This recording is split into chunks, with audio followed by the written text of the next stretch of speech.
elements. After formula making and practice on formula, we comes on our original topic, which is chemical reactions. Now we classify chemical reactions. We have four types of chemical reaction. One is the combination reaction, second is decomposition reaction, which is further classified into heat, light and electrical decomposition. Now the third one is single displacement and fourth is double displacement reaction. We learn one by one about the chemical reactions. Now the classification of reactions. This is for inorganic chemistry only.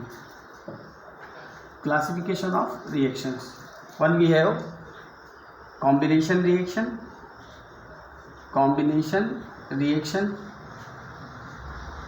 Second one is decomposition reaction, which is further divided into three categories: heat decomposition, light decomposition and electricity decomposition. Then decomposition by heat, decomposition by light and decomposition by electricity. And the third one is single displacement. We can say simply displacement reaction. Single displacement reaction. And fourth is double displacement reaction.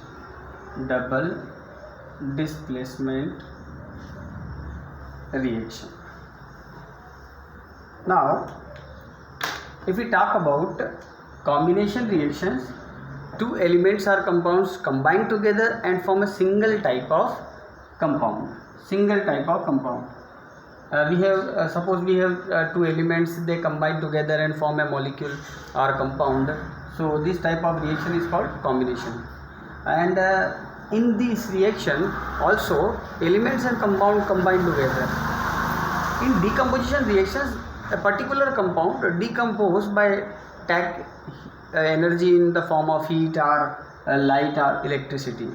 Now in single displacement reaction, a more reactive element react with a particular compound, displace less reactive element from it. And the double displacement reaction is in this reaction two different compounds react together, form a compound by exchanging their ions. Now especially if we give attention on practice on balancing of chemical reactions, we take a single displacement reactions. What is the reason behind it? Because of it's a easy way as compared to other. And